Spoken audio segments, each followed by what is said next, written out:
আসসালামু আলাইকুম আমার প্রিয় ভিউয়ার্সরা। এই গল্পর বাকি অংশের সাথে অল পার্ট আপলোড করা হয়েছে। যারা আগের সিজনগুলো দেখেছেন তারা স্কিপ করে যাবেন, আর যারা নতুন তাদের পুরো গল্পটা দেখার অনুরোধ রইল। ধন্যবাদ।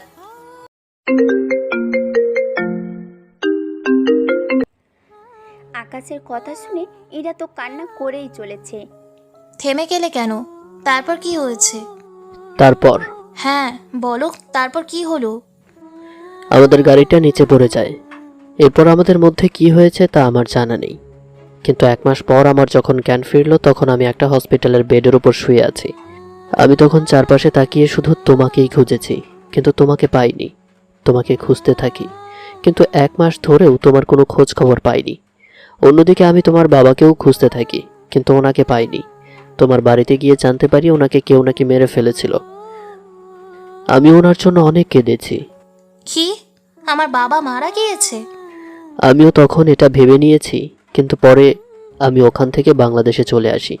এখানে আসার পর জানতে পারি এখানে সবই জানে আমি মরে গেছি, কিন্তু কি করব, তবুও আমি বাড়ির ভেতরে প্রবেশ করি। ওখানে আমি তোমার বাবাকে দেখতে পাই, সেজন্য আমি ওনাকে গিয়ে জড়িয়ে ধরি। আপনি বেঁচে আছেন? আমার কণ্ঠ শুনে বাড়ির সবাই আমার দিকে তাকায়। ঈশা তোমাকে দেখতে পেয়ে ভাইয়া বলে চিৎকার দিয়ে জড়িয়ে ধরে। ভাইয়া, এতদিন কোথায় ছিলি তুই? বলবো, তোদের সবই বলবো। বাবা আমাকে জড়িয়ে ধরে। আমরা তো ভেবেছি তুই আর নেই, তোকে কোথায় না খুঁজেছি, কিন্তু আমরা পাইনি। আব্বু, ইরার কোনো খোঁজ পেয়েছো? না, আমরা অনেক খোঁজ খবর নিয়েছি কিন্তু কোথাও পাইনি। কিন্তু ফিরে এসেছিস এতেই আমরা খুশি। কিন্তু আমার মেয়ের কি হবে বাবা? আপনি চিন্তা করবেন না, ইরা যদি বেঁচে থাকে আমি ওকে যে করেই হোক খুঁজে বের করবই। কিন্তু আপনি বেঁচে আছেন কিভাবে? আমি তোমার ওই খবরটা শুনে ওইখানে যাই, কিন্তু ওখানে গিয়েও আমি কিছু করতে পারলাম না। সেই জন্য আমি ওখান থেকে চলে আসি। একদিন রাতে কেউ আমার উপরে হামলা করে। আমি কোনো মতে ওখান থেকে পালিয়ে আসি তোমার দেওয়া ঠিকানায়। কিন্তু এখানে আসার পর কেউ ভিতরে ঢুকতে দিচ্ছিল না। পরে বিয়েতে তোলা কিছু ছবি আমি গার্ডদের দেখাই। ওরা ছবিগুলো দেখে আমাকে ভিতরে ঢুকতে দেয়। ভিতরে এসে তোমার আব্বুর সাথে দেখা হয়। তারপর ওনাকে সব খুলে বলি। আচ্ছা, আপনি চিন্তা করবেন না, আমি ইরাকে যে করে হোক খুঁজে বের করবই। এভাবে আরও 1 মাস কেটে যায়। একদিন আমি টিভিতে নিউজ দেখছিলাম, তখন আমি এই যে মিস্টার রফিকুল চৌধুরীর সাথে তোমাকে দেখতে পাই। তখনই আমি তোমাকে চিনে ফেলি আর এখানে চলে আসি। তাহলে আমার বাবা কোথায়? এই দেখো, ইনিই তোমার আসল বাবা। যাকে তুমি এতদিন বাবা বলে জানতে, উনি আসলে নীলার বাবা। নীলার বাবা চেয়েছিল তোমাকে এর সাথে বিয়ে দিয়ে ওনার সব সম্পত্তি নিতে, সাথে পাওয়ারও। আরেকটা কথা, এই নীলা কোনো সাধারণ মেয়ে না। রফিকুল চৌধুরীর নীলার বাবাকে মেরে নীলাকে উল্টো অনেক কিছু বুঝিয়ে শুনিয়ে নীলাকে খারাপ বানিয়ে ফেলে। ইরা ওর বাবাকে দেখতে পেয়ে দৌড়ে গিয়ে জড়িয়ে ধরে। এতদিন কোথায় ছিলে আব্বু? আমি যে তোমাকে অনেক খুঁজেছি কিন্তু পাইনি। কিন্তু আমার তো কিছুই মনে পড়ছে না।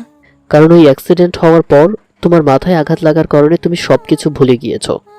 তাহলে এবার বলুন মিস্টার রফিকুল চৌধুরী, আপনি ইরাকে কি করে পেলেন? রফিকুল ইসলাম সব কিছু বলার আগেই উনি মারা যায়। এতে করে এরা কাঁদতে থাকে। আর কাঁদবেই না কেন? এতদিন যাকে বাবা বলে জেনে এসেছে সে তার মৃত দেহ সামনে পড়ে আছে, সেই জন্য না চাইতেও কান্না করে দিল। অন্যদিকে বিয়ে বাড়ির পুরো ফাঁকা হয়ে গিয়েছে, কেননা এখানে সবাইকে চলে যেতে বলেছিল আকাশ। এই ফাঁকে বাকি সবাই পালিয়ে যায় এখান থেকে, সেই দিকে কেউ খেয়াল করেনি। তার মেয়েকে এখান থেকে উঠাও। কাঁদিস না রে মা, তোকে আমি ফিরে পেয়েছি, এটাই অনেক। আবার নতুন করে সব কিছু শুরু কর। তাহলে চলো ইরা, আমরা আবার বিয়ে করি। একবার করেও স্বাদ মেটেনি, তাই না? কিন্তু তোমার তো কিছুই মনে নেই, সেজন্য আবারও বিয়েটা করে নেই। ঠিক আছে চলো। এইদিকে কাজী সাহেব ওদেরটা পড়াতে লাগলো, সেজন্য বাড়ির সবাই ওখানে বসে আছে। সুখী হও তোমরা দুজনে। এই দিনটা দেখার জন্য কত যে অপেক্ষা করেছি আমি। তাহলে আর দেরি না করে ওদের ঘরে তুলে নিন। তা তো করবই, আমার একমাত্র বৌমা বলে কথা। কি মজাটাই না হলো, এক বউকে 2বার বিয়ে। ওদের বিয়েটা হয়ে গেলে এই ফাঁকে বাকি সবাইও পালিয়ে যায় এখান থেকে। সেই দিকে কেউ খেয়াল করেনি। এদিকে কাজী সাহেবও ওদের বিয়েটা পড়াতে লাগলো, সেজন্য বাড়ির সবাই ওখানে বসে আছে। ওদের বিয়েটা হয়ে গেলে সবাই ওখান থেকে আকাশের বাড়িতে চলে আসে। অন্যদিকে রফিকুল চৌধুরীর লাশটা ওইভাবেই পড়ে থাকে, কিন্তু ওই লাশটা করা ওদের মনে ছিল। পরে আকাশ আবার ওই জায়গায় এসে দেখে লাশটা নেই। আকাশ ভেবেছিল হয়তো কেউ নিয়ে চলে গিয়েছে, সেই জন্য বেশি গুরুত্ব না দিয়ে আকাশ আবারও ওদের বাড়িতে চলে আসে। এসে দেখে বাড়ি সাজানোর কাজ চলছে, কিন্তু ওদের বাসর রাত এখন করতে দিবে না। কে? আম্মু? অনেক বড় করে অনুষ্ঠান করব, তারপর। তোমার ইচ্ছে। এদিকে বাড়ি সাজানোর কাজ চলতে থাকে, অন্যদিকে এরা পুরো বাড়িটা দেখতে থাকে। সত্যি বাড়িটা অসাধারণ, কিন্তু আকাশ বড় লোক, অথচ আমাকে একটি বারের জন্য বলো না। কি ভাবছো? কিছু না। সত্যি তো? হ্যাঁ সত্যি, আমি তোমার সাথে কথা বলবো না। আমার অপরাধ কি জানতে পারি? তুমি আমার কাছে থেকে অনেক কিছু লুকিয়েছো। কি লুকালাম? কিছু না। রাগ কেন করো, বলো না। এখন না, যা জানার একেবারে বাসরাতেই জানবো। বাহ, এখনই বাসরাতের স্বপ্ন দেখতে শুরু করেছো? আমি মনে হয় একমাত্র মেয়ে যে কিনা একজন হাজবেন্ডের সাথে 2 বার বিয়ে তো করতে হয়েছে, সাথে 2 বার ফুলসজ্জাও করতে হবে। এতে কি তুমি খুশি হওনি? অনেক খুশি হয়েছি। তোমাকে কে আবারও নিজের করে পাবো ভাবতেও পারিনি। আমি বেঁচে থাকতে আমার বউয়ের অন্য কারোর সাথে বিয়ে হয়ে যাবে, এটা কি মেনে নিতে পারবো? তুমি আমাকে এত ভালোবাসো? এতে কোনো সন্দেহ আছে? সন্দেহ নেই, কিন্তু কিছু কিছু কথা কেমন রহস্য লাগছে। থাক না এসব কথা। আমি যে তোমাকে পেয়েছি এটাই অনেক। অনেক কষ্ট হলো তোমাকে ছাড়া থাকতে। এখন তো আমি এসে গিয়েছি। কালকেই আমরা শপিংয়ে যাব। আচ্ছা একটা কথা বলো, এই বাড়িটা কি তোমাদের? না, এটা ভাড়া নিয়ে থাকি। সব কথায় তোমার উল্টো জবাব। আমাদের বিয়ের অনুষ্ঠান কিন্তু 3 দিন বাকি আছে, সেজন্য তোমাকে নিয়ে কাল শপিং মলে যাব। তখনই আকাশের আম্মু পেছন থেকে এসে, তোরা এখানে দাঁড়িয়ে থেকে কি করছিস? কিছু না আম্মু, এমনিতেই কথা বলছিলাম। আম্মু, কালকে কি আমরা শপিংয়ে যাব? যাবে, কিন্তু আকাশের সাথে যেতে পারবে না। আম্মু, আমি গেলে ক্ষতি কি? অনুষ্ঠানের আগে তোরা একজন আরেকজনের সাথে কথা বলতে পারবি না। কি? এমনটা করো না আম্মু। আমি যা বলছি তাই হবে। আম্মু সত্যি করে বলো, আমি তোমার ছেলে তো? না, তোকে রাস্তায় পেয়েছি, এবার হয়েছে, যা এখান থেকে। আকাশের ওখান থেকে মন মরা করে চলে আসে। এদিকে ইরা তো ফেসে কুল পাচ্ছে না। হেসে কুল পাচ্ছে না।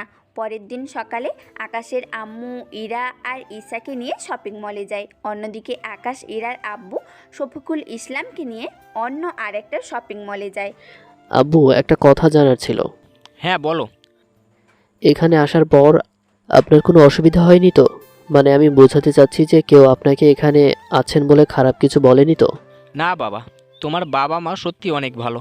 আমার পরিচয় জানার পরও তোমার আম্মু আমাকে আর যেতে দেয়নি। পরে তোমার যখন আব্বু আসে তখন থেকে এই 2 মাস আমি তোমাদের এখানেই আসি। কিন্তু আপনার বিজনেস কে দেখে? আমি মাঝে মাঝে গিয়ে দেখে আসি, নয়তো ম্যানেজারই সব সামলাই। আমরা এসে গিয়েছি। আকাশ আর ইরার আব্বু শপিং করে বাড়িতে চলে আসে।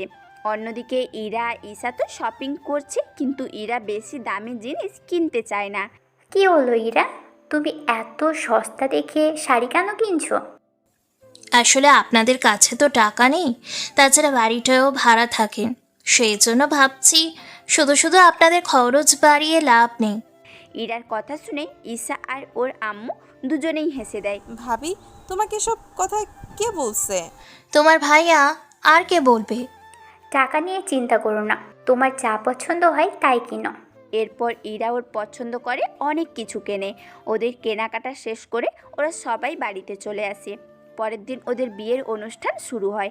অনেক ঝাঁকজমকভাবে অনেক বিয়ের অনুষ্ঠান করা হয়।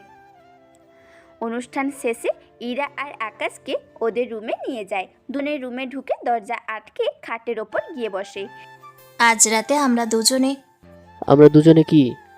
আমরা দুজনে সারা রাত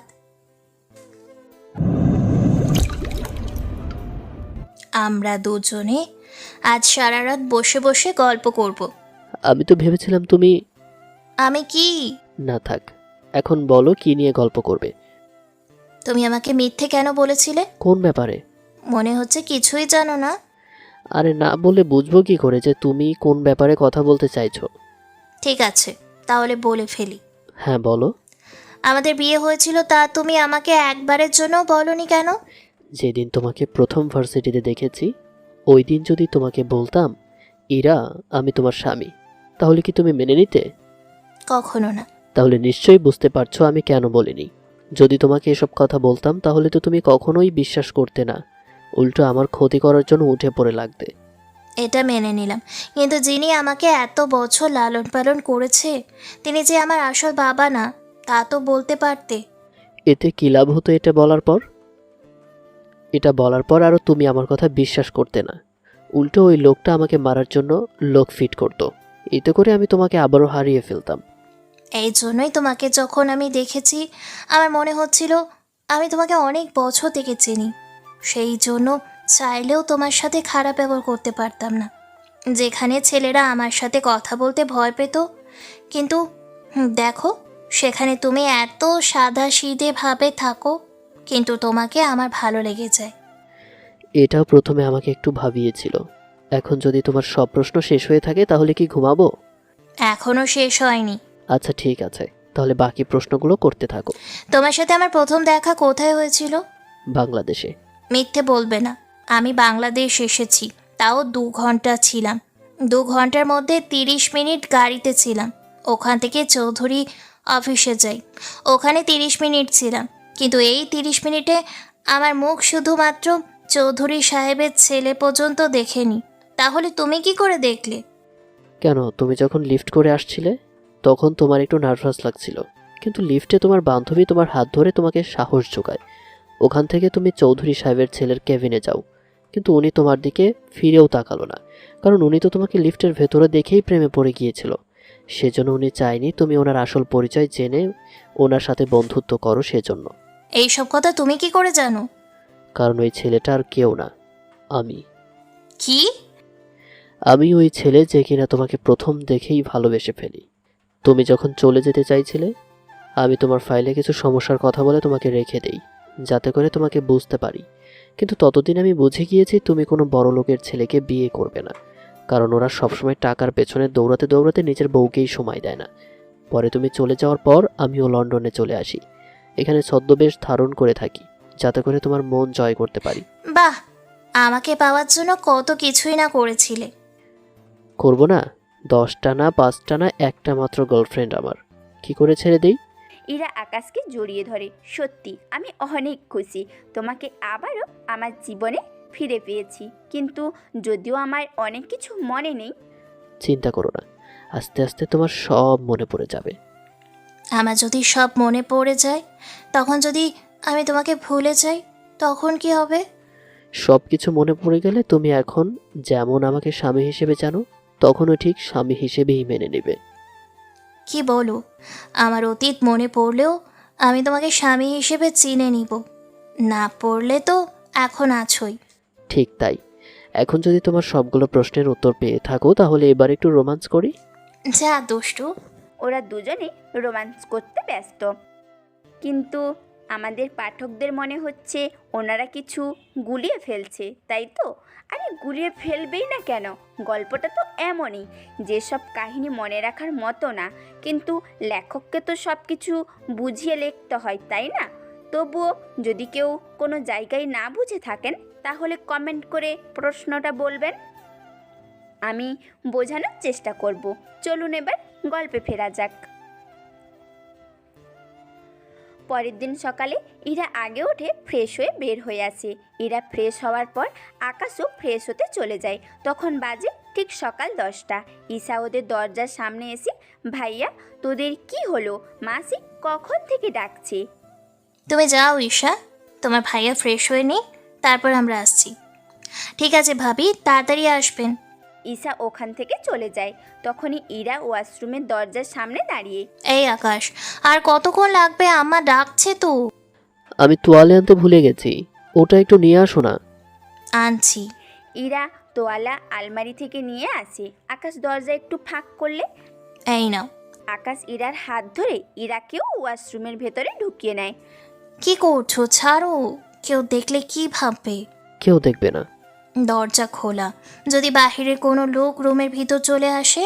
এই যে ম্যাডাম, আমার রুমে মা বাবা আর ঈশা ছাড়া কেউ ঢুকতে পারে না, সেজন্য টেনশন করার তো কিছুই নেই। ঈশা একটু আগে ডেকে গিয়েছে, তাড়াতাড়ি করো, আমি এখান থেকে বের হব। ও মা, সে কি?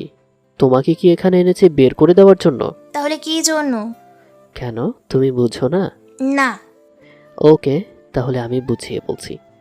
যেই না হীরাকে একটু আদর করতে যাব তখনই ঈশার চিৎকার। এই খাটাস একটা, তোকে কতক্ষণ আগে ডাকতে এসেছি, তুই এখানে? ঈশা, আমি তোমার ভাইয়াকে ডাকতে এসেছি, কিন্তু তোমার ভাইয়া। বুঝতে পারছি ভাবি, ভাইয়া ভাবিকে ছেড়ে দিয়ে বের হবি না আমি তোর রুমে 12টা বাজাবো? 12টা কথা আকাশের মনে পড়ে যায়। ঈশা যখনই আকাশের রুমের 12টা বাজানোর কথা বলে, তখনই ঈশা আকাশের রুমের সব কিছু ভেঙে একেবারে তছনছ করে ফেলে। কিন্তু আকাশও কিছু বলে না, কারণ ওরই একমাত্র বোন বলে কথা। বোন আমার, রাগ করিস না, এই ছেড়ে দিলাম। ইরাকে ছেড়ে দেওয়াতে ইরা ওয়াশরুম থেকে বের হয়ে আসে। ওই, আমি ভাবিকে নিয়ে গেলাম, তুই আয় ছাগলের বাচ্চা। কি? আমি ছাগলের বাচ্চা? নয়তো কি আমি? তাড়াতাড়ি আয়, পরের বার যদি আমি আসি তাহলে কিন্তু। না বোন, তুই যা, আমি আসছি। ভাবি তুমি আমার সাথে আসো। ইরা মিটমিট করে হাসতে হাসতে ঈশার সাথে বের হয়ে যায়। ঈশা ইরাকে নিয়ে নিচে নেমে আসে। নিচে বাড়ির সবাই উপস্থিত ছিল। এতক্ষণ ওরা ইরা আর আকাশের জন্য অপেক্ষা করছিল। কিরে ঈশা, তোর ভাইয়া কই? ভাইয়া ফ্রেশ হচ্ছে, আস্তে আস্তে আরো 30 মিনিট লাগবে। ছেলেটাকে নিয়েও বাড়ি এত দেরি করে কেউ উঠে? বুঝো না, আব্বু নতুন নতুন বিয়ে হয়েছে, এখন কি আর তাড়াতাড়ি উঠতে চাইবে? কি হচ্ছে কি ঈশা পরদের সামনে? ওকে মা, আমি কিছু বলছি না। ইরা, তুমি খেয়ে নিয়ে আকাশের জন্য নাস্তা নিয়ে যাও, ও ওখানে খেয়ে নেবে। না মা, তোমার গুণধর ছেলে এখানে এসে খাবে।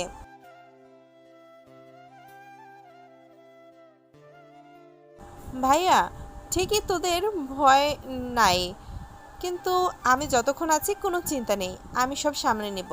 দেখ ইসামা, তোর ভাইয়াকে তোর আব্বু আম্মু ও রাগের কারণে অনেক ভয় পায়, কিন্তু তুমি কেন পাও না? আসলে আঙ্কেল, বাড়ির সবাই ভাইয়াকে ভয় পেতে পারে, কিন্তু ভাইয়ার সবচেয়ে বেশি ভয় করে আমাকে। ও তাই? কিন্তু কেন? কারণ ভাইয়া যতই রেগে থাকুক না কেন, আমি যদি একটু মন খারাপ করে ফেলি, তাহলে ভাইয়ার রাগ একদম পানির মতো গলে যাবে। ও, তাহলে আজকে প্রমাণ হয়ে যাবে। তাহলে আমরা সবাই খেয়ে নিই। আকাশকে বলো এখানে এসে খেতে। যদি আকাশ এত রাগ করে তাহলে দেখি ইসামা কি করে ওর রাগ ভাঙায়। ওকে আঙ্কেল, তাহলে আমরা শুরু করি খাওয়া, তারপর দেখি কি হয়। এই বলে বাড়ির সবাই খেতে শুরু করে দেয়। অন্যদিকে আকাশ ফ্রেশ হয়ে রেডি হয়ে ইরাকে বলে উপরে খাবার নিয়ে আসতে। আমি পারবো না। পারবে না মানে? আমার খাবার নিয়ে আসো, নয়তো। নয়তো কি করবি তুই? নয়তো আমি কি করব? নিচে নেমে এসে খেয়ে নিব বোন আমার। ঠিক আছে, বেশি ওভার অ্যাক্টিং না করে নিচে নেমে আয়। আব্বু দেখো, তোমার মেয়ে আমার থেকে কয় বছরে ছোট হবে, অথচ দেখো আমাকে তুই করে বলে। এই ব্যাপারে আমি কিছু জানি না, ও তোরা ভাই বোন মিলে ঠিক কর। আব্বু তুমি জানো আমি ঈশাকে কখনো বকা দিতে পারি না, না পারি ওর মন খারাপ দেখতে, সেই জন্য আমাকে ব্ল্যাকমেল করছো তাই না? একবার শুধু ঈশার বিয়েটা হোক, তারপর দেখো তোমাদের সবার কি হাল করি আমি। এই, তুই কি আমাকে হুমকি দিচ্ছিস বাড়ি থেকে বের করে দেওয়ার? আরে কি যে বলিস বোন আমার, দেখ তুই তো বড় হয়ে গিয়েছিস, তোকে তো স্বামীর বাড়িতে যেতে হবে তাই না? তুই আমাকে পর করে দিচ্ছিস ভাইয়া? ঈশাকে জড়িয়ে ধরে বললাম, কাঁদিস না বোন আমার, তোকে আমি কোথাও যেতে দিব না, তুই সারা জীবন এখানেই থাকবি, তোকে কোথাও যেতে হবে না। তবুও তুই কাঁদিস না। সত্যি তো? তাহলে বাবা মাকে বলে দে আমার জন্য যেন ছেলে না খোঁজে। ঠিক আছে আব্বু আম্মু, আমার অনুমতি ছাড়া ঈশার জন্য যেন কোনো ছেলে না দেখে। এবার তো একটু হাস। ঈশা একটু হেসে দিলে আকাশ যেন প্রাণ ফিরে পেল। বোন, তাহলে এখন আমি আসি। সাবধানে যাবি, ঠিক আছে? ওকে। আর ইরা, তোমার কোথাও যেতে ইচ্ছে করলে ঈশাকে নিয়ে যাও, আর ঈশা সিকিউরিটি ছাড়া কিন্তু কোথাও যাবে না। ঠিক আছে। আমি এখন আসি, রাতে দেখা হবে। আর হ্যাঁ আব্বু, আজকে অফিসে যেতে পারবো না, একটু কাজ আছে। ঠিক আছে, আমি তাহলে তোর শ্বশুরকে নিয়ে চলে যাব। ঠিক আছে বিয়ান সাহেব। আকাশ ওখান থেকে বের হয়ে গাড়িতে করে একটা নির্জন জঙ্গলে এসে গাড়ি থামায়। গাড়ি থেকে নেমে একটা গাছ নিচে দাঁড়ায়। ওই গাছের নিচে আকাশের বডি স্টেপ আপ করার সাথে সাথে গাছের ভেতর একটা দরজা তৈরি হয়। ওই দরজা দিয়ে আকাশ প্রবেশ করে, ভেতরে চলে যায়। এই জায়গায় শুধুমাত্র আকাশ ছাড়া আর কেউ আসতে পারে না। আকাশ এখান থেকে ওর কাজকর্ম করে থাকে। এবার আপনারা জানতে পারবেন আকাশ এখানে কি কি কাজ করে। যা কিছু কাহিনী আপনার সিজন 1-2 মধ্যে কিছুটা জানতে পেরেছেন। তবুও আপনাদের সুবিধার্থে আবারও বলে দিচ্ছি, আকাশ এখান থেকে পৃথিবীর সমস্ত মাফিয়ার লিডারের সাথে যোগাযোগ করে, মাফিয়ার গ্যাং চালায়। আকাশের মাফিয়া গ্যাংয়ের নাম হচ্ছে একে। এই গ্যাংয়ের নাম শুনলে প্রতিটা গ্যাং থরথর করে কাঁপে। কিন্তু আকাশ এই জায়গায় তখনও আসে যখন কোনো গুরুত্বপূর্ণ কাজ করতে হয়। ওখানে একটা চেয়ারে আকাশ বসে পড়ে। আকাশের সামনে 5টা কম্পিউটার সাথে অনেক হাইটেক সিকিউরিটির সিস্টেম করা হার্ডওয়্যার, যাতে এখানে আকাশকে ধরার কোনো ক্লু কেউ বের করতে না পারে। এবার আকাশ ওর 2 হাত দিয়ে কম্পিউটার চালু করতে থাকে। 5টা কম্পিউটার, এইগুলোর মধ্যে ও দুনিয়ার সমস্ত বড় বড় মাফিয়ার সঙ্গে কথাবার্তা বলে। এখন হয়তো আপনারা অনেকেই এই কাজের জন্য আকাশকে খারাপ ভাবতেই পারেন, কিন্তু আকাশ এই গ্যাংটা চালায় ক্ষমতা আর সাথে করে অতীতের ঘটে যাওয়া কিছু রহস্যের কারণে, যার কারণে আকাশ গ্যাং তৈরি করে। তবে এই গ্যাং মানুষদের উপকার করে, কখনো কারোর থেকে অন্যায়ভাবে চাঁদা তুলে না। ওরা শুধুমাত্র দেশের শত্রু যারা ওদের কাছ থেকে নিয়ে সাধারণ মানুষের কাছে বিলিয়ে দেয়। ওই রুমের আকাশ লন্ডনের সব বড় বড় মাফিয়ার সাথে কন্ট্যাক্ট করে। রফিকুল ইসলাম, রকি, রবিন, নীল, সাথে নীলা, এদের যে করেই হোক খুঁজে বের করতে বলে। কেউ কোনো কথা না বলেই হ্যাঁ বলে দেয়, কারণ তারা জানে আকাশের মুখের ওপর বলা কথার অধিকার ওদের কারোরও নেই। সেই জন্য আকাশ যা বলে ওরা শুধু তাই করে। ওখানে আরও কিছু কথা আছে যা আকাশ করতে থাকে। এদিকে কাজ করার মাঝে এরা ফোন করে। এতে আশ্চর্য হওয়ার কিছু নেই। আকাশ যখন এই রুমে থাকে তখন আকাশের আব্বু আম্মু ঈশা আর ইরা ছাড়া কেউ আকাশকে শত ফোন করলেও লাভ হবে না, কারণ এখানে সিগন্যাল কাজ করবে না। কিন্তু আকাশ এখানে এমন একটা সফটওয়্যার বানিয়েছে যার মধ্যে বাড়ির লোকেরাই আকাশের সাথে যোগাযোগ করতে পারে। এরা কল দেওয়ার আকাশের কলটা রিসিভ করে। হ্যাঁ বলো ইরা। কই তুমি? আর কখন আসবে বাসায়? এই তো আর 2 ঘন্টার মধ্যে চলে আসবো। তোমাকে না একটা কথা বলার ছিল। কি কথা? আমার? তোমার কি? আচ্ছা পরে বলি, মা ডাকছে, এখন যাই। আচ্ছা যাও। ইরার সাথে কথা বলে আকাশ ওই জায়গা থেকে বেরিয়ে পড়ে। কিছু দূর আসার পর পুলিশ গাড়ি চেক করছে। এতে আকাশের কোনো সমস্যা নেই। সেই কোনো না আকাশের গাড়ির কোনো অবৈধ কোনো কিছু নেই। পুলিশ গাড়ি চেকিং করার সময় একটা পুলিশ আকাশের গাড়ির সামনে আসে। গাড়ির ডিকিটা খুলুন। কেন? চেকিং চলছে, সেজন্য ডিকিটা খুলতে হবে। আকাশ ডিকি খুললে পুলিশ তল্লাশি করে কিছু পায়। তখন অন্য একটা পুলিশ গাড়ির ভেতরে একটা বন্দুক রেখে দেয়, যাতে করে আকাশকে ধরতে পারে, সাথে আর কিছু টাকা নেওয়ার ধান্দা। স্যার, এখানে বন্দুক পাওয়া গিয়েছে। বিশ্বাস করুন এই বন্দুক আমার না। চল থানায়, তারপর বোঝাবো। স্যার এখানে ব্যাপারটা মিটিয়ে নিলে কেমন হলো? ঠিক আছে, 50,000 টাকা বের কর আর এখান থেকে যা। স্যার এরকম দৈনিক কত টাকা করে ইনকাম হয়? এই বেশি প্রশ্ন করিস না, নয়তো ভালো হবে না। পুলিশের কথায় আকাশ ভালো বুঝতে পারছে এরা বড় লোকের ছেলেদের ধরে অবৈধভাবে টাকা রোজগার করে। সেজন্য আকাশ টাকা দিয়ে ওখান থেকে চলে আসে। সাথে করে কাকে যেন ফোন করে, বলে এইখানে ডিউটি করা প্রতিটা লোককে যেন উঠিয়ে নেওয়া হয়। ফোনের ওপাশ থেকে চিন্তা করবেন না। ফোনের ওপাশ থেকে তখন বলে, চিন্তা করবেন না, সামান্য একটা স্যার আজকের মধ্যে হয়ে যাবে। যদি আপনি বলেন তাহলে এখনই তুলে নিয়ে আসি। না থাক, রাতে নিয়ে আসবে।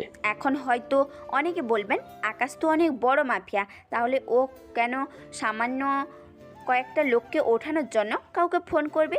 আসলে আকাশের আরও একটা গ্যাং আছে, কিন্তু ওই গ্যাং সবাই একে হয়ে কাজ করে, যেমন আকাশও করে। কিন্তু সবাই তো জানে না ওরা যার হয়ে কাজ করে ওটাই ওদের আসল বস। এদিকে আকাশ ওদের প্ল্যান বুঝিয়ে দেয় কি কি করতে হবে। এদিকে ইরা কি কথা বলল সেজন্য আকাশ বাড়িতে আসতে যাবে, তখনই আকাশের আব্বু ফোন করে। হ্যাঁ আব্বু বলো। তাড়াতাড়ি একটু অফিসে আসো তো। কোনো প্রয়োজন ছিল কি? হ্যাঁ। কিন্তু ইরা আমাকে ফোন করে বলেছে বাড়িতে আসার জন্য। ও আমাকে কিছু বলতে চায়। ও, ইরা একটু শপিং এ যেতে চেয়েছিল, সেই জন্য তোকে আসতে বলেছে। কিন্তু তুই চিন্তা করিস না, বৌমা ঈশার সাথে গিয়েছে। ঠিক আছে, আমি তাহলে অফিসেই আসছি। ওকে, তাড়াতাড়ি আয়। একটু অপেক্ষা করো, আমি 10 মিনিটের মধ্যে আসছি। আকাশ গাড়ি চালিয়ে অফিসে চলে আসে। গাড়ি অফিসের সামনে রেখে সিকিউরিটিকে গাড়ির চাবি দিয়ে দেয় গাড়িটা সাইডে রাখতে। সিকিউরিটিকে চাবি দিয়ে আকাশ অফিসের ভেতর চলে আসে। হ্যাঁ আব্বু বলো। একটু বোর্ড মিটিং যাও, ওখানে একটা ডিল আছে, দেখো ওই ডিলটা যদি তোমার ঠিক মনে হয় তাহলে সাইন করে দাও, নয়তো ক্যান্সেল করে দাও। কিন্তু এই কাজটা তো তুমিও করতে পারতে। আমার মনে হয় তুই দেখাটা বেটার হবে, সাথে তোর শ্বশুরও থাকবে। ঠিক আছে আব্বু, আমি দেখছি। তুমি কি বাসায় যাবে? ঈশা আর ইরা শপিং এ গেছে, ওদের নিয়ে একসাথে বাসায় যাব। ঠিক আছে, আমি সামলে নিব। তুমি সাবধানে যাবে আর বাড়িতে গিয়ে ফোন দিবে। তো এদিকটা সামলিয়ে তোর শ্বশুরকে নিয়ে আয়। আব্বু চলে গেল। আকাশের মিটিংয়ে গিয়ে চেয়ারের সামনে দাঁড়ায়। সবাই আকাশকে সালাম দেয়। দেখুন, আপনারা আমার থেকে বড়, সেজন্য আমাকে দাঁড়িয়ে সালাম দেওয়ার কোনো প্রয়োজন নেই। কিন্তু আমি বস, আপনাকে সালাম না দিলে কি করে চলবে? দেখুন, আমি যখন মানা করেছি সেজন্য দেওয়ার প্রয়োজন নেই। আব্বু আপনাদের থেকে বয়সে বড়, আব্বুকে দিলেই হবে। ঠিক আছে। তাহলে চলুন মিটিং শুরু করা যাক। এখন বলেন, কোন ড্রিলটা নিয়ে সমস্যা? আকাশের সামনে থাকা ওনারা ডিল সম্পর্কে বলতে থাকে। বিভিন্ন কোম্পানির লোক, কিন্তু ওনাদের কথা শুনে মনে হয় না ডিলটা এনাদের দেওয়া যাবে না। সেই জন্য আকাশ সবাইকে মানা করে দেয়, কেননা এমন ডিলে কোম্পানির ক্ষতি হতে পারে। সেই জন্য আকাশ সবাইকে মানা করে দেয়। অন্যদিকে শাহজাহান চৌধুরী শপিং মলের ভেতরে গিয়ে দাঁড়ায়। ইরা আর ঈশা কাছে যায়।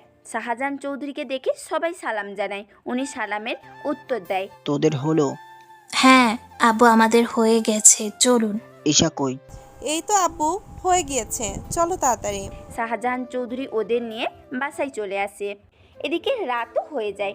তখনই এই শোনো না, প্রতিদিন ভালোবাসার নতুন নতুন গল্প পেতে ও শুনতে চাইলে আমাদের আলোর ডায়েরি চ্যানেলটি সাবস্ক্রাইব করে পাশে থাকা বেল আইকনটি বাজিয়ে দিও, কেমন?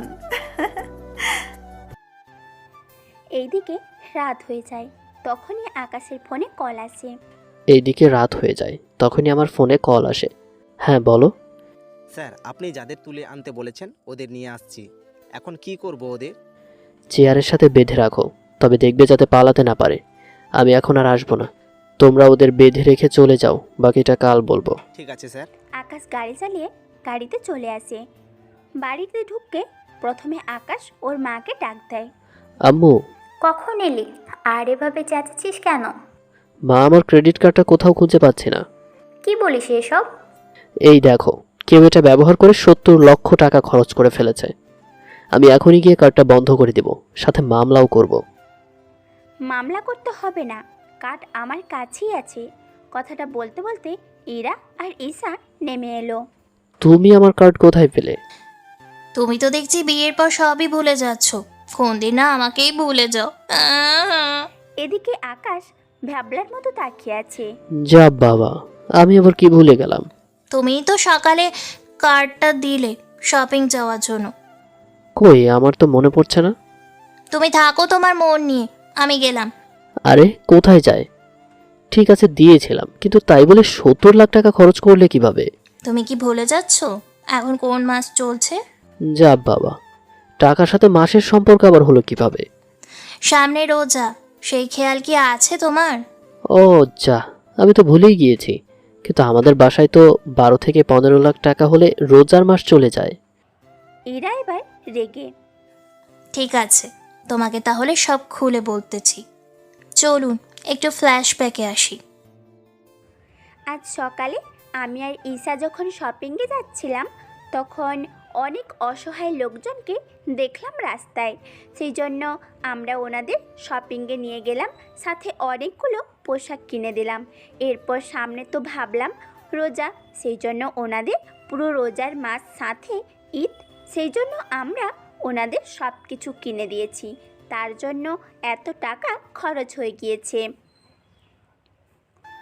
আকাশ এতক্ষণ ইরার কথাগুলো শুনছিল, সাথে ভাবছিল সত্যি মেয়েটা যত দেখছি ততই অবাক হচ্ছি। জানো, আমার থেকে না অনেক ভালো লাগছে। কেন? এই যে ওই লোকগুলোকে সাহায্য করতে পেরেছি বলে। তুমি তো কখনো কাউকে সাহায্য করনি, সেই জন্য বুঝতে পারছো না কাউকে সাহায্য করে কতটা ভালো লাগা কাজ করে। ইরার কথা শুনে আকাশ হাসবে না কাঁদবে বুঝতেই পারছে না। তখনই ঈশার আগমন। কি রে ভাইয়া, হাসছিস কেন? ইরা কথা শোনে। ভাবি আবার কি বললো? সকালে তোর ভাবির কাছ থেকে শুনে নিস। এখন যা, আমি ঘুমাবো, সকালে একটা মিটিং আছে, যেতে হবে। ঠিক আছে ভাইয়া, গুড নাইট। Good night. কাল যেহেতু মিটিং আছে তাহলে ঘুমাও। শুধু কি ঘুমালে হবে? তাহলে আর কি করবে ঘুমানো ছাড়া? কেন ম্যাডাম, আপনি কি জানেন না আর কি করতে হয়? না। তাহলে তো দেখছি যা করার আমাকেই করতে হবে। কি করবে তুমি? বলার থেকে বরং করেই দেখাই। ব্যাস, আকাশও শুরু করে দিল ও রোমান্টিক অত্যাচার। পরের দিন সকালবেলা আকাশ ঘুম থেকে উঠে ফ্রেশ হতে চলে যায়। অন্যদিকে ইরা আকাশের জন্য নাস্তা নিয়ে আসে। আমি নাস্তা দিয়ে দিলাম, তুমি খেয়ে নিচে আসো। আকাশ বের হয়ে একদম পারফেক্টভাবে রেডি হয়ে নাস্তা খেয়ে সবার থেকে বিদায় নিয়ে বেরিয়ে পড়ে আর আন্ডারগ্রাউন্ডে চলে যায়। সেখানে ওই পুলিশগুলোকে আটকে রেখেছিল। ওদের সামনে গিয়ে আকাশ দাঁড়ায়। আকাশকে দেখে ওরা ঠিকই চিনতে পেরেছে, সেই জন্য। তুই আমাদের এখানে নিয়ে এসেছিস? তুই জানিস না আমাদের কত পাওয়ার আছে? দেখি সেই পাওয়ারগুলোর নাম বলো। আমাদের কাছে প্রশাসনিক পাওয়ার আছে, তার চেয়ে বড় কথা হলো আমাদের কাছে একের লোকের পাওয়ারও আছে। একের কথা শুনে আকাশের পাশে থাকা ওর লোকগুলো ভয় পেয়ে যায়। ভয় পেয়ে ওরা বলে ওঠে, স্যার ওদের ছেড়ে দেই। প্রশাসনের সাথে নয় টক্কর দিতে পারবো, কিন্তু একের সাথে তো আর আমরা পারবো না, সেই জন্য ওদের যেতে দেওয়াটাই ভালো হবে। ওদের কথা শুনে আকাশ কি বলবে বুঝতেই পারছে না। তোমাদের কোনো চিন্তা নেই, যদি তোমাদের একের লোক ধরে তাহলে আমি তোমাদের যে কার্ড দিয়েছে ওটা ওদের দেখালেই তোমাদের কিছুই করবে না ওরা। তাই চিন্তা না করে তোরা বাইরে যা, কিছু খেয়ে আয়, সাথে আমার জন্য খাবার নিয়ে আয়। এই নে 15,000 টাকা। এই ফাঁকে আমি এদের সাথে কিছু বোঝাপড়া করে নিই। ওকে বস। ছেলেগুলো বাইরে চলে গেলে আকাশ ভেতর থেকে দরজা বন্ধ করে সাথে সিসিটিভি চালু করে দেয়, যাতে করে বাড়ির আশেপাশে কি হচ্ছে না হচ্ছে তা দেখতে পারে। তোরা কি যেন বলেছিলি? একের পাওয়ার না? তা কোন লোকটা তোদের এই পাওয়ার দেয়? ওর নামটা বল। না, নাম বললে উনি আমাদের পরিবারের সবাইকে মেরে ফেলবে।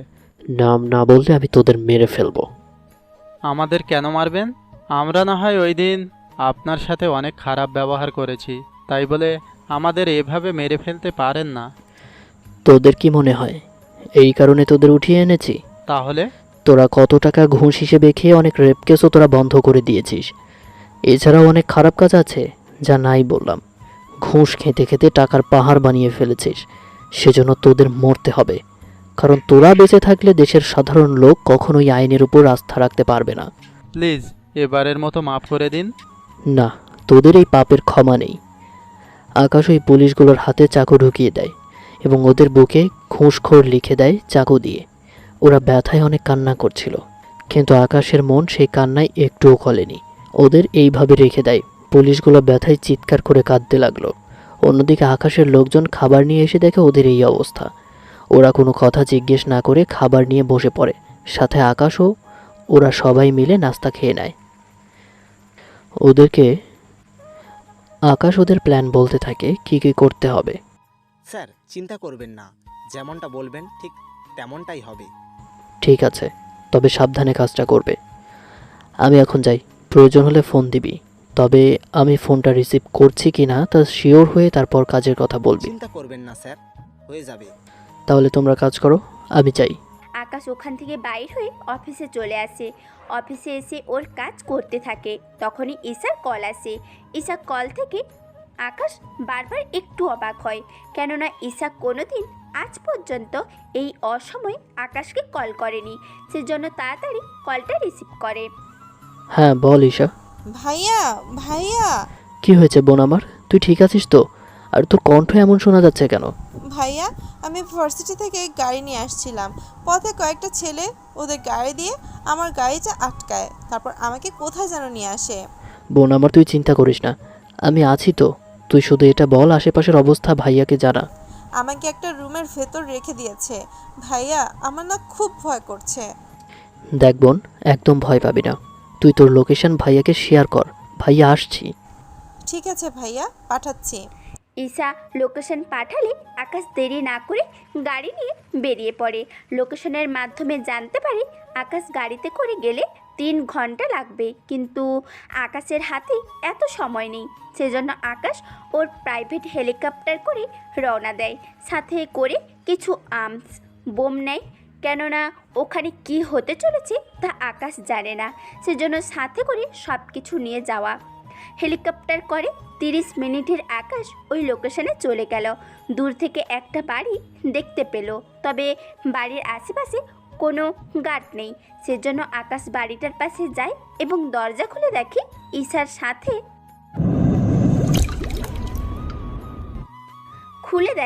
ঈশার সাথে একটা ছেলে বর সেজে বসে আছে। সাথে কাজী আর সাক্ষী হিসেবে মনে হয় ওরা ওর বন্ধু হবে। দরজার খোলার সাথে সাথে সবার চোখ দরজার দিকে যায়। ঈশা ওর ভাইকে দেখতে পেয়ে যেন প্রাণ ফিরে পেল। ভাইয়া! ঈশার মুখে ভাইয়া ডাক শুনে ছেলেগুলো ভয় পেয়ে যায়। কয়েকজন তো ওখান থেকে পালিয়ে যেতে চেয়েছিল, কিন্তু আকাশের হাতে বন্দুক থাকায় পালাতে পারেনি। আকাশ ঈশার সামনে হাঁটু গেড়ে বসে, কি হয়েছে বোন আমায়, তুই ঠিক আছিস তো? ভাইয়া, এই ছেলেটা আমাকে কয়েকটা থাপ্পড় মেরেছিল। থাপ্পড় কথা শুনে আকাশ ওর রাগটাকে কন্ট্রোল করে। তুই কি এই ছেলেটাকে চিনিস? না ভাইয়া, জোর করে গাড়িতে করে তুলে এনেছিল। থাক বোন, আর বলতে হবে না। এই নে হেলিকপ্টারের চাবি, ভেতরে গিয়ে বস, আর খবরদার আমি না আসা পর্যন্ত ভেতর থেকে বের হবি না। আমার আসার অপেক্ষা কর। ঈশা চাবি নিয়ে বের হয়ে গিয়ে হেলিকপ্টারের সিটে বসে। অন্যদিকে আকাশ রুম থেকে কাজীকে বের করে দেয়, সাথে সবগুলো দরজা জানালা অফ করে। আকাশ ছেলেগুলোকে মারতে গিয়েও মারল না, কেননা ওদের দেখে গুন্ডা মনে হয় না, হচ্ছে ওদেরকেও ভাড়া করেছে কাজটা করার জন্য। সেই জন্য সেই ছেলেটা দুলোর সাজে বসে আছে, ওকে বলে, বল, কার কথা এখানে বিয়ে করতে এসেছিস? কারো কথা না। তাহলে কি আগে থেকেই আমার বোনকে চিনিস? না। এই আমার মাথা গরম করবি না বলে দিলাম, নয়তো তোদের লাশও কেউ খুঁজে পাবে না। আমরা কিছু জানি না, আমাদের যেতে দিন প্লিজ। তার আগে এটা বল, আমার বোনের গায়ে হাত তুলেছে কে? আমি তুলেছি। ও তুই, এদিকে আয়। ছেলেটা কাছে আসলে আকাশ ছেলেটার হাত ভেঙে দেয়, সাথে বাকি ছেলেদেরও মেরে অবস্থা খারাপ করে দিয়েছি। ওদের এক প্রকারে মেরে আকাশ বাড়ি থেকে বের হয়ে হেলিকপ্টারের কাছে যায় আর সিটে গিয়ে বসে। বোন, তুই ঠিক আছিস? তুই জানিস আমার কি অবস্থা হয়েছিল? আর একটু দেরি হলে কি হতো? দেরি যেহেতু না হয় সেজন্য একেবারে হেলিকপ্টার নিয়ে হাজির হলাম। এখন এই অবস্থায় তোকে বাড়িতে নিয়ে যাওয়া যাবে না, সেজন্য তোর জন্য জামা নিয়ে এসেছি, পেছনে গিয়ে চেঞ্জ করে নে। সত্যি তুই আমার গ্রেট ভাইয়া। হয়েছে, এবার তাড়াতাড়ি কর, সন্ধ্যার আগে এখান থেকে বের হতে হবে। ঈশা পেছনে গিয়ে রেডি হয়ে আবার সামনে চলে আসে আর বিয়ের কাপড়গুলো ওই জঙ্গলে ফেলে দেয়। আকাশ হেলিকপ্টারে উড়ে জঙ্গল থেকে বের হয়, বাড়ির দিকে রওনা দেয়। ঈশা বোন আমার, হ্যাঁ, আজকের ঘটনা একদম ভুলে যাবি। মনে করবে আজকে তুই সারাদিন আমার সাথেই ঘুরছিলি। ঠিক আছে ভাইয়া। কিছুক্ষণের মধ্যে ওরা বাড়িতে চলে আসে। ঈশা এভাবে আসায় অনেকেই অবাক হয়, কিন্তু যখন দেখে আকাশও সাথে করে নামছে, সেই জন্য কেউ আর কোনো কথা বলার সাহস পায়নি। কিন্তু সবাই ছেড়ে দিলেও এরা ছেড়ে দেওয়ার পাত্রী নয়।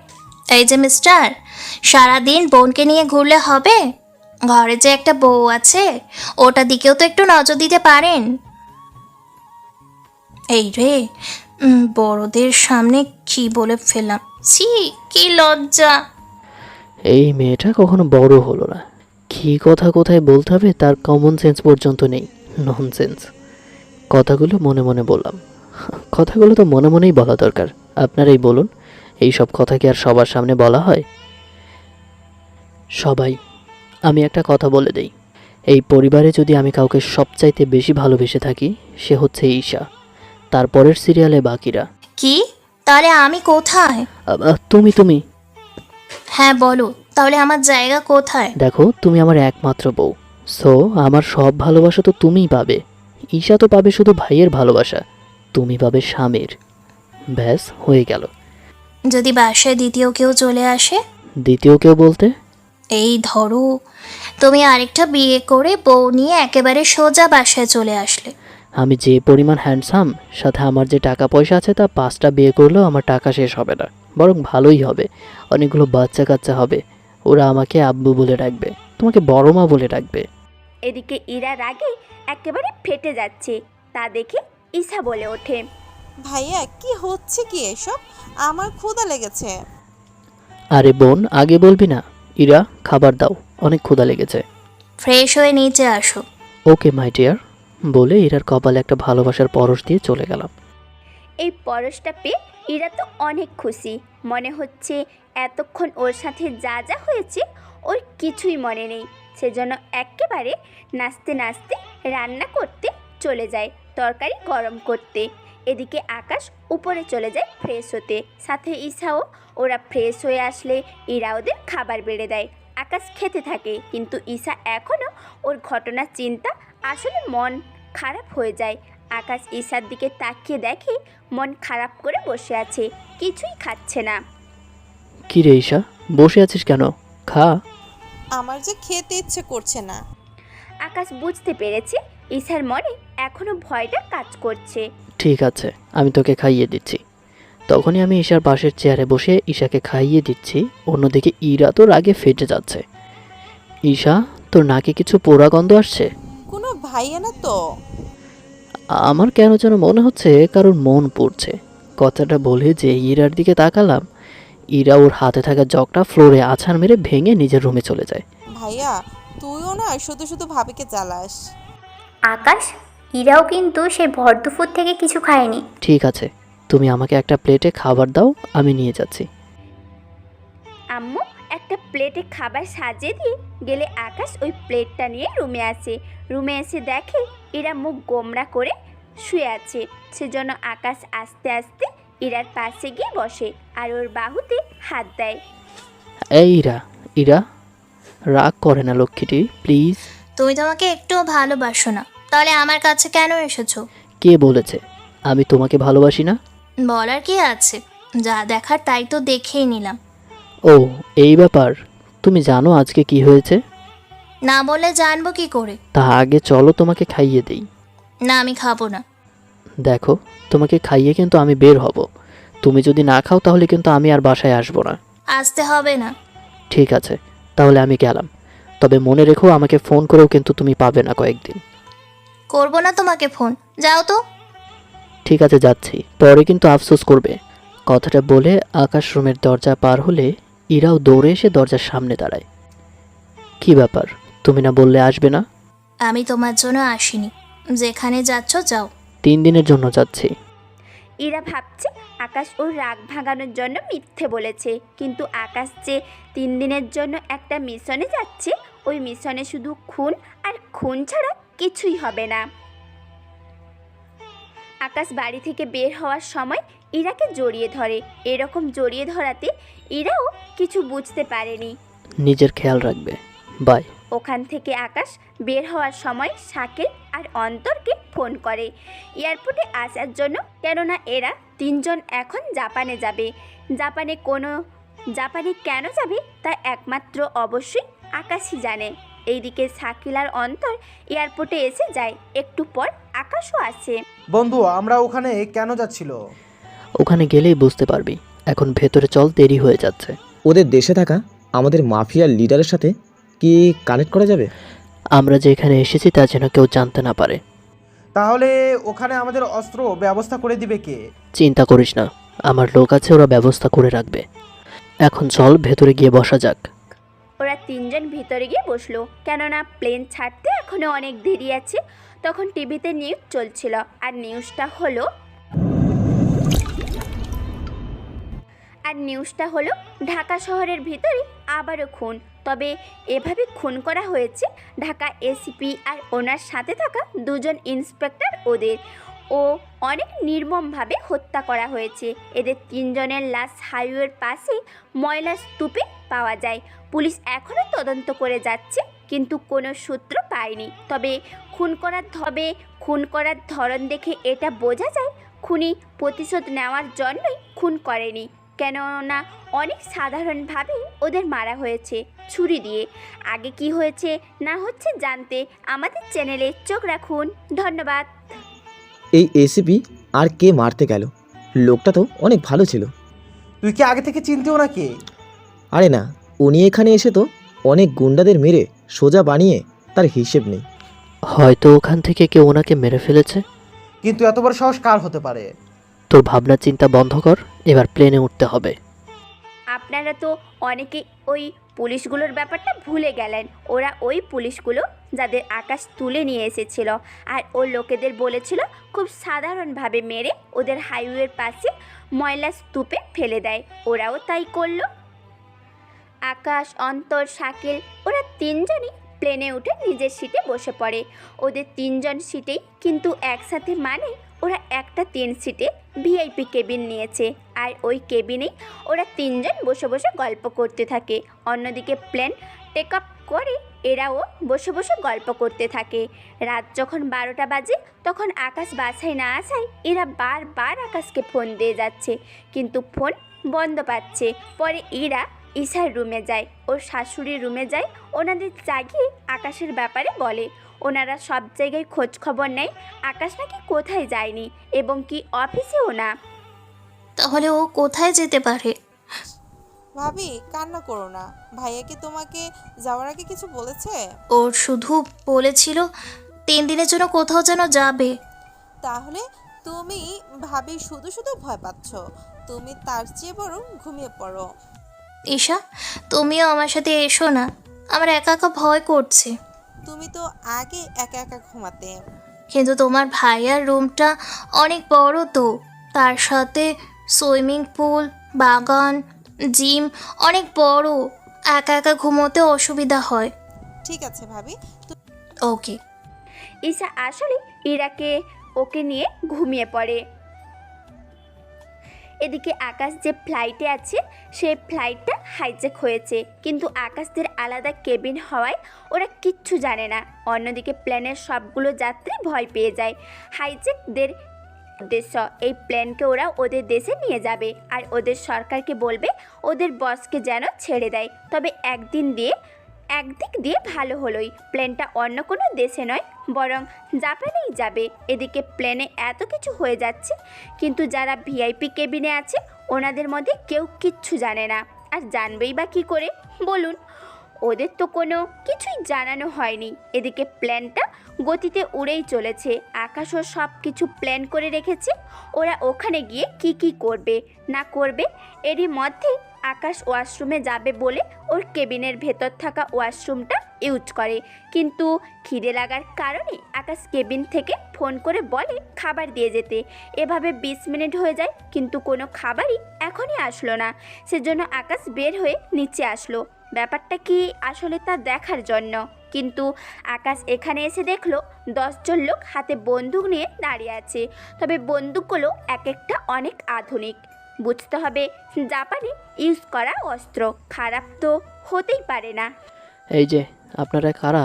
এভাবে বন্দুক নিয়ে ভেতরে আসলেন কিভাবে? ওই বেশি হিরোগিরি দেখাবি না। যে কাজে এসেছিস ওটা করে নিজের কেবিনে চলে যা। আমি খাবার নিতে এসেছি। এই ছেলেটাকে খাবার দিয়ে বিদায় কর। বিমানের ভেতর থাকা বিমানবালা আকাশকে 3 জনের খাবার একসাথে একটা প্যাকেট করে দেয়, সাথে পানি আর প্রয়োজনীয় সব কিছু। আচ্ছা, একটা কথা জিজ্ঞেস করতে পারি? কি কথা? এই প্লেনটা কোথায় যাচ্ছে? তা জেনে তুই কি করবি? যা নিজের সিটে গিয়ে বস। আকাশ আর কোনো কথা না বাড়িয়ে ওর কেবিনে চলে আসে। কেবিনে আসতে শাকিল আর অন্তর জানতে চাইলো, কিরে বাইরে এত চেঁচামেচি কেন? আর বলছি না বাইরে প্লেন হাইজ্যাক করা হয়েছে, সেজন্য এত চেঁচামেচি। কিন্তু তুই এখন শান্ত হয়ে ফিরে এলি যে, ওদের কিছুই বলস নাই? ওদের হাতে সবগুলো বন্দুকই আধুনিক। একটা বুলেটও যদি শরীরের ভেতর ঢুকে তাহলে আর রক্ষা নেই। আকাশের কথা শুনে ওরা হাসবে না কাঁদবে বুঝতেই পারছে না। যে ছেলেটা সারাক্ষণ বন্দুক নিয়ে পড়ে থাকে সেই ছেলেটা আজ বন্দুক দেখে ভয় পাচ্ছে। তবে ওদের কথা শুনে আকাশ মুচকি হাসে। ওই হাসিটার মানে ওরা আজও বুঝতে পারলো না। খাবার নিয়ে এসেছি, তাড়াতাড়ি খেয়ে নে। ওরা তিনজনের খাবার খেতে থাকে, অন্যদিকে প্লেন তার গতিতে চলতে থাকে। এভাবে 10 ঘন্টার পর প্লেন ল্যান্ড করে, তবে কোনো বিমানবন্দরে না, বরং একটা খোলা মাঠে। এখানে এদের হাইজ্যাক করা হয়ে এদেশের সরকারকে বলে ওদের লিডারকে বের করিয়ে নেবে এই বিমানে থাকা লোকজনের সাহায্যে। কিন্তু কে জানবে এখানে এই লোকগুলোর ইতি ঘটবে? আকাশ, শাকিল, অন্তর ওরা তো দিব্যি বসে আছে। কখন এদের বসের সাথে দেখা হবে, কখন এদের সাজতা করে এখান থেকে বের হতে পারবে। অন্যদিকে ওই দেশের সবগুলো টিভি চ্যানেলে এই নিউজটা ওরা চালিয়ে দেয়, যাতে করে ওই দেশের সরকার এই হাইজ্যাক ব্যাপারে জানতে পারে। প্লেনটা এরা এমন জায়গায় রেখেছে, এর আশেপাশের সব লোকজন দাঁড়িয়ে আছে বন্দুক নিয়ে, সাথে IDX বোমা ওদের শরীরে বাঁধা। ওই দেশের সরকারের কাছে নিউজটা গেলে ওরা অনেক চিন্তিত হয়ে যায়, কিভাবে এতগুলো লোকের জীবন বাঁচাবে ওরা। পরে ওই দেশের সরকার ওই লোকগুলোর সাথে কন্ট্যাক্ট করে জানতে চাইছে এদের ডিমান্ড কী। ওদের ডিমান্ড জানানোর জন্য ওদের বড় বস আছে। ডিমান্ড জানানোর আগে প্লেন থেকে সবগুলো যাত্রীকে বের করে আনা হয়। সবগুলো যাত্রীর সাথে আকাশ, শাকিল, অন্তর ওরা তিনজনও বের হয়। ওদের বস এদের না চিনলেও শাকিল আর অন্তর এদের ঠিকই চিনতে পেরেছে। এই শিমুল! শিমুল বলাতে ওদের দলের লোক চমকে যায়। এরা কি করে এদের বসকে চেনে? এই কে তোরা? আমার নাম কি করে জানিস? অন্তর, শুধু কি তোর নাম? তোর সব ডিটেলস আমাদের জানা আছে। সত্যি করে বল কে তোরা, নয়তো তোদের এইখানেই মেরে ফেলবো। এই শিমুল, যার পাওয়ারে তুই চলিস তাদের মারার হুমকি দিচ্ছি? মানে? 5 বছর ধরে একে হয়ে কাজ করছিস তুই, তোর আরও অনেক ডিটেলস আছে, বলবো কি?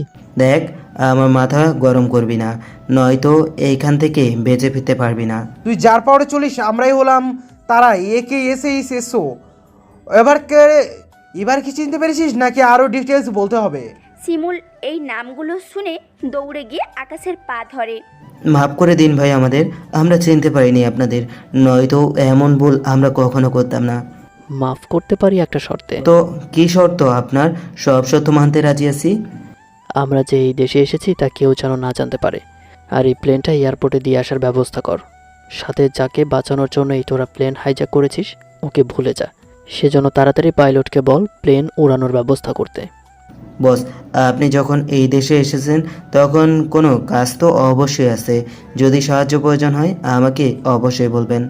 তোমাদের ভাগ্য ভালো কোনো যাত্রীর ক্ষতি করনি, নয়তো এখানে কাউকে জীবিত রাখতাম না। স্যার, আপনারাও কি এদের সাথে ফিরে যাবেন, না আমরা আপনাদের দিয়ে আসব? আমরা এদের সাথে যাব, নয়তো অনেকে সন্দেহ করবে। ঠিক আছে, আমি আপনাদের ফেরার ব্যবস্থা করছি। এই তাড়াতাড়ি সবাইকে প্লেনে বসা, আর পাইলটকে বল প্লেন ওড়াতে। বস বলুন, আমি আপনাদের প্লেনের ভেতর দিয়ে আসি। তাহলে সবাই আবার পরিচয় জেনে যাক, তাই তো? আমি তো তা ভেবে দেখিনি। যদি সব কিছু তোর মাথায় ঢুকতো তাহলে তুই আমার জায়গায় থাকতি। আর একটা কথা, তোদের সবচেয়ে বড় বসকে বলবি আমাদের সাথে যেন দেখা করে। এই নে হোটেলের কার্ড, আমরা এখানেই উঠবো, আর এটা হচ্ছে রুম নাম্বার, মনে থাকে যেন। যদি কিছু ভুল করেছিস তাহলে আর এই দেশের আলো বাতাস উপভোগ করতে পারবি না। বুঝতে পেরেছি, আপনারা কোনো চিন্তা করবেন না, আমি বসের সাথে দেখা করে ওনাকে এই কার্ডটা অবশ্যই দিব। বুঝতে পেরেছি, আপনারা কোনো চিন্তা করবেন, আমি বসের সাথে দেখা করে ওনাকে এই কার্ডটা অবশ্যই দিব। যেটা তাহলে আমরা যাই। আকাশ, শাকিল, অন্তর ওরা তিনজন নিজেদের ক্ষমতা দেখিয়ে ওনার থেকে চলে আসলো। আসলে লোক ঠিকই বলে, ক্ষমতা থাকলে অনেক জায়গা থেকেও ফিরে আসা যায়। ওরা তিনজন আবার নিজেদের জায়গায় গিয়ে বসলো। পাইলট আবার প্লেন ওড়াতে লাগলো। আকাশ ভাবতে লাগলো, ভেবেছিলাম কাউকে এখানে আসার খবরটাও দিব না, কিন্তু ভাগ্য কি পরিহাস, শেষমেশ ওদের জানতেই হলো। এদিকে শিমুল সমস্ত মাফিয়ার কাছে খবর দিয়ে দিয়েছে যে একে ওদের দেশে এসেছে। প্রথমে অনেক মাফিয়াই বিশ্বাস করতে চায়নি, এই কারণ যেখানে ওর চেয়ে বড় বস কিছুই জানে না, সেখানে এই পুচকে কিভাবে জানে। পরে যখন ও ওদের কোডগুলো বলল তখন ওদের বিশ্বাস হলো। ওরা তো একের সাথেই দেখা করার জন্য একেবারে পাগল হয়ে আছে। এইদিকে প্ল্যানও উঠতে লাগলো। এভাবে 1 ঘন্টার পর ওরা জাপান বিমানবন্দরে ল্যান্ড করলো। ওখানে সব কাজকর্ম শেষ করে ওরা যখন বাহির হয় তখন ওরা সামনে দেখতে পায়।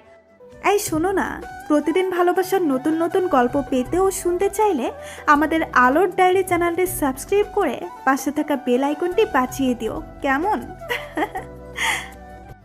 ওরা সামনে দেখতে পায় পুরো এয়ারপোর্ট মাফিয়ার লোক দিয়ে ভরা। কিন্তু ওই মাফিয়ার লোকগুলো এভাবে ভুল কাজ করেছে।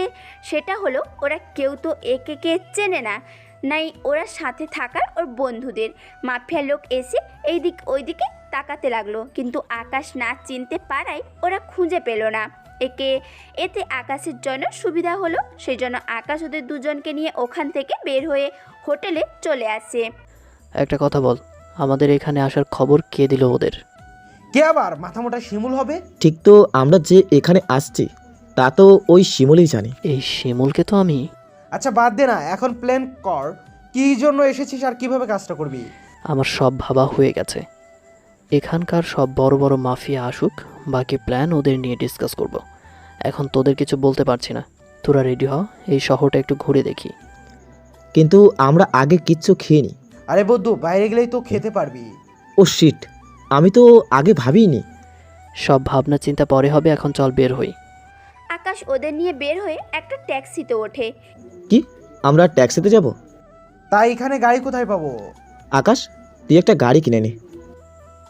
গাড়ি কিনতে হবে না, ওরা আসার সময় গাড়ি আনবে। ওখান থেকে যেটা পছন্দ হয় ওটা না হয় রেখে দিব। এখন একটু ট্যাক্সিতে অ্যাডজাস্ট করে নেয়। ঠিক আছে মামা, বড় একটা রেস্টুরেন্টের সামনে গিয়ে দাঁড়ান। এভাবে গাড়ি চলতে লাগলো। ওরা 3 জন বকবক করতে লাগলো। 20 মিনিট পর ওদের বড় একটা রেস্টুরেন্টের সামনে নিয়ে আসলো। 3 জনে গাড়ি থেকে নামলো। আকাশ বের হয়ে ভাড়া মিটিয়ে ওরা ভেতরে যায়, একটা কেবিন নিয়ে বসে পড়ে। ওরা 3 জনে নিজেদের পছন্দ করা খাবার অর্ডার দিয়ে দিল। তখনই ইরা ফোন করলো। তোরা বস, আমি তোদের বোনের সাথে একটু কথা বলে আসি। বোন না ভাবি? ভাবি বললে তোরা লাইন মারতে পারিস, সেজন্য বোন বানিয়ে দিলাম, যাতে করে অন্য কিছু মিন করতে না পারিস। বুদ্ধি আছে বলতে হবে। বুদ্ধি না থাকলে কি এত বড় একটা গ্যাং চালাই? তোরা বস, আমি কথা বলে আসি। আকাশ কথা বলার জন্য কেবিন থেকে বের হয়।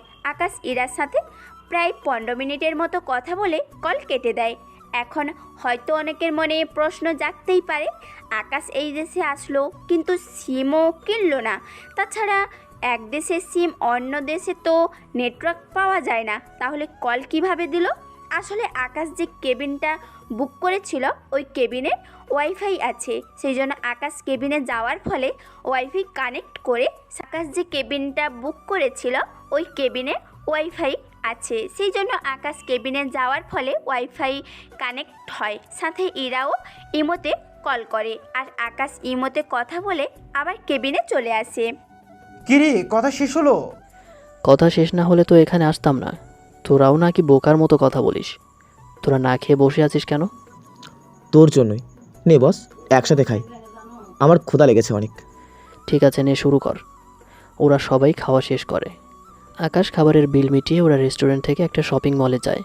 ওখানে নিজের প্রয়োজন মতো জিনিসপত্রও কিনে নেয়, কেননা কালকেই তো আসল দিন। ওদের কাজ শেষ করে ওরা হোটেলে চলে আসে। বুঝলাম না, এইগুলো কেন কিনলি? আজ পর্যন্ত কেউ আমাদের দেখেছে বা আমাদের আসল চেহারা কেউ দেখেছে? না।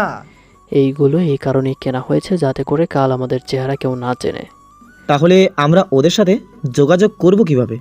শাকিল, তোর কাছে তো আমাদের আন্ডারে কাজ করা সব মাফিয়াদের নাম্বার আছে, সেখান থেকে ওদের ফোন করে বল যত তাড়াতাড়ি পারে ওরা যেন আমাদের সাথে দেখা করে। কিন্তু দেখা করব কোথায়? তুই কি ভুলে গেছিস? আমরা মিটিংয়ের 10 সেকেন্ড আগে জায়গার নাম বলি। তাছাড়া ওই দিন তো আমাদের কার্ড দিয়ে এসেছি, ওখানে যদিও আমাদের নাম্বার নেই, কিন্তু আমরা বলে এসেছি এই হোটেলে দেখা করতে। কিন্তু এখানে দেখা করা চলবে না, এখানে দেখা করলে সমস্যা হতে পারে।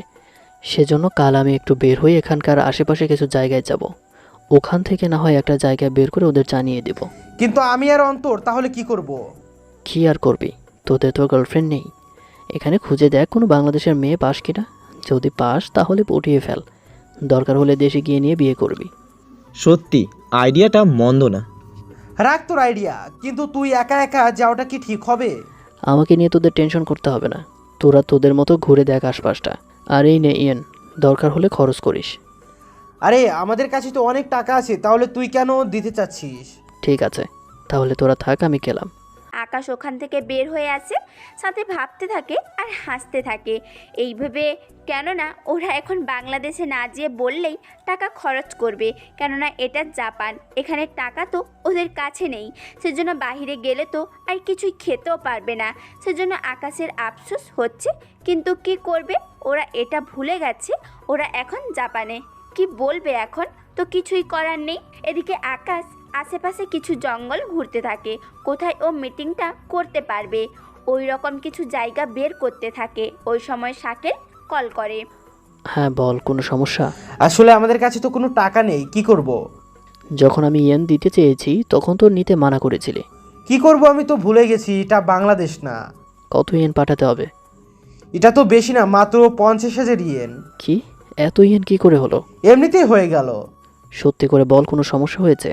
তাহলে শোন, তুই হোটেল থেকে বের হয়ে যাবার পরে আমি আর অন্তর বের হই, তারপর পাঠকগণ তাহলে চলুন আমরা তারপর কি হয়েছে তা আপনাদের জানাই, কেননা না জানলে তো আপনারা গল্প পড়ে মজাও পাবেন না। সেই জন্য আপনাদের ওদের কিছু কাহিনী শোনানো দরকার, কি তাই তো? শুনবেন তো? আমরা একটা পার্কে ঢুকি, ওখানে আমরা অনেকক্ষণ সময় কাটিয়েছি। তখন আমাদের অনেক ক্ষুধা লেগেছিল, সেই জন্য রেস্টুরেন্টে ঢুকে অনেক খাবার খেয়ে নিলাম। খাবার খেলি সেটা না হয় বুঝলাম, এরপর কি হলো? রেস্টুরেন্টে ঢুকে অনেক খাবার খেয়ে নিলাম, কিন্তু যখন বিল দিতে গেলাম তখন আমাদের পকেটে তো কোনো ইয়েন ছিল না। তোদের যখন ইয়ান দিতে চেয়েছি তখন তো নিলি না। অন্তর ফোন দিয়ে, আমরা তো বাংলাদেশে ভেবে আর টাকা নিইনি। তা না হয় বুঝলাম, কিন্তু রেস্টুরেন্টে কত ইয়েন আসলো, আর ওখান থেকে বের হলি কিভাবে? আরে বলিস না, শেষমেশ আমাদের অবস্থা তো পুরোই খারাপ। তখন দুটো বাঙালি মেয়েকে দেখলাম, কথা বলছিল। তখন আমরা ওদের কাছে গেলাম, ওদের আমাদের সমস্যার কথা বলি, যদিও ওরা আমাদের সমস্যার কথা বুঝতে পারে, আর রেস্টুরেন্টের বিল ওই মেয়ে দুটোই দিয়ে দেয়। তারপর কি হলো? ওদের সাথে পরিচিত হলাম। একজনের নাম ফাহিমা রহমান, আরেকজনের নাম বৃষ্টি রহমান। ওরা দুজনেই চাচাতো বোন। মেয়ে দুটো অনেক সুন্দর, দেখে মনে হয় প্রেমে পড়ে যাব। সত্যি? তাহলে কি তোদের সিরিয়াল ক্লিয়ার হয়ে গেল? আর বলিস না, ওদের বাবা এখানে বিজনেসম্যান। মেয়ে দুটোর নম্বর নিয়ে নিচ্ছি। আমি বৃষ্টিকে পছন্দ করে ফেলেছি, আর শাকিল ফাহিমাকে পছন্দ করে ফেলেছে। কি বলিস? আমার সাথে কখন পরিচয় করিয়ে দিবি? আগে ওদের সাথে একটু ভাব করে নি। এখন ইয়েন কেন লাগবে তা বল। ওদের ইয়েন ফেরত দেব, আর বাকি টাকা দিয়ে ওদের নিয়ে আজকের দিনটা ঘুরবো। ঠিক আছে, আমি পাঠিয়ে দিচ্ছি, তোরা ঘোর, তবে নিজেদের খেয়াল রাখবি। আবার দেখিস ওই মেয়েগুলো তোদের দুজনকে ফাঁসিয়ে নিচ্ছে না তো? তোর কথাই তো যুক্তি আছে, কিন্তু মেয়েগুলোকে দেখে তো তাই মনে হচ্ছে না। ভুলে গেলে চলবে না, আমাদের শত্রুর অভাব নেই, সেজন্য অনেক সাবধানে থাকবি। ঠিক আছে, আমি শাকিলের সাথে কথা বলে দেখি, আর ওদের মুভমেন্ট আমরা ফলো করব। ঠিক আছে, আমিও এদিকে সব ঠিক করে ফেলেছি। ওকে, আমরা ওদের দেখাবো। ঠিক আছে, এখন রাখি। এরপর শাকিল আর অন্তর ওদের দিয়ে দেই পার্কে ঢুকতে যাবে, তখনই নেক্সট পার্টে কী হয়েছে তা জানতে আমাদের পাশে থাকুন। দেখা হচ্ছে নেক্সট পার্টে। ধন্যবাদ সবাইকে। আপনারা ভালো থাকবেন, সুস্থ থাকবেন।